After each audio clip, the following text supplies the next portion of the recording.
And today we learn how to turn off dark mode in YT Studio, which is also called YouTube Studio.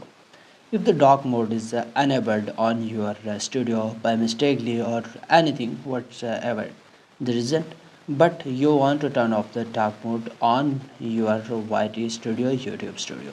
So you are on the right platform, but first of all, do subscribe and hit the bell icon.